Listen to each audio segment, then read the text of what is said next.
বিশ্বাস চলে যায়, নিজের প্রতি ভরসা চলে যায়, সেই লাইফে দাঁড়াতে পারবে না। আর জীবনে জয়ী হবে তুমি তখনই যখনই নিজেকে তুমি রেসপেক্ট করবে।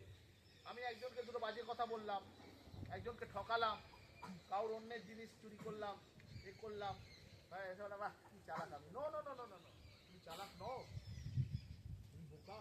তুমি নিজেকে অশ্রদ্ধা করছো, তুমি নিজেকে অবিশ্বাস করেছো, নিজেকে ঠকিয়েছো। তাকে কি ঠকাবে তুমি?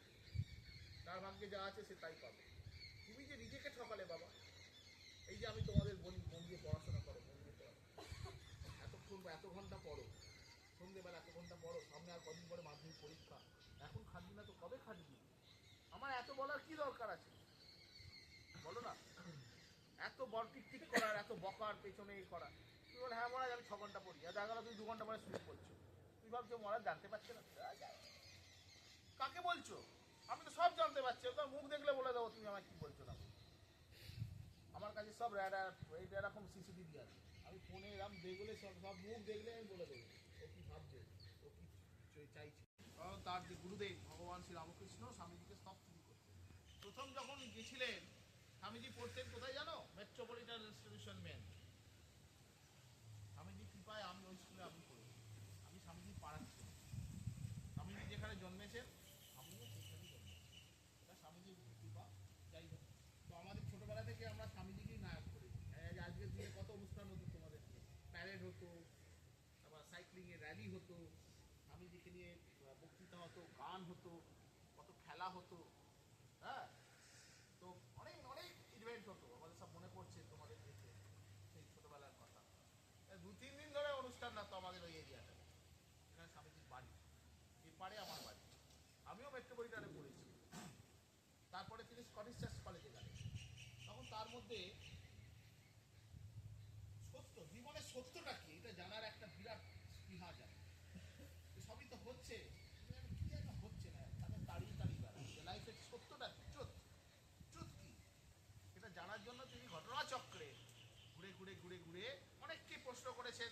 তো সেই সময় যারা মান্যগণ্য ব্যক্তিত্ব আমাদের বাংলার আজ থেকে মনে করো 160 বছর পেছনে যাও, 150 বছর পেছনে চলে যাও, তো সেই সময় বাংলার অনেক ভালো বুদ্ধিজীবী গুণী মানুষ ছিলেন সমাজে।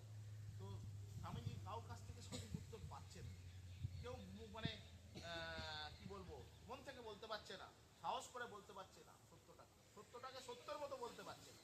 তো এই নিয়ে ঘুরিয়ে ফিরিয়ে বলছে, স্বামীজি তাদের স্যাটিসফাই করতে পারছেন না। এই করতে করতে তিনি পৌঁছলেন কার কাছে? দক্ষিণেশ্বরে পৌঁছলেন। সেখানে কি আছেন?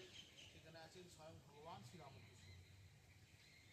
তাকে গিয়ে প্রথমে প্রশ্ন করলেন। যেই স্বামীজি গেলেন তার আগে ঠাকুরের সাথে একদিন দেখা হয়, ঠাকুর বলেছে একবার এসো, কথা বলেন।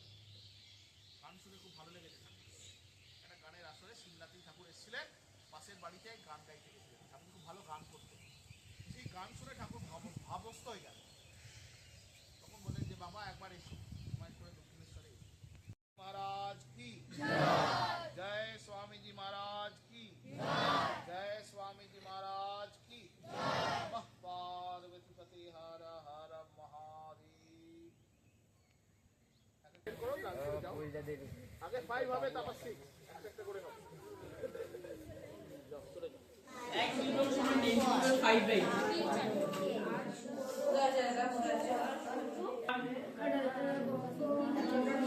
তোরা ভেবে কাল টাইম তো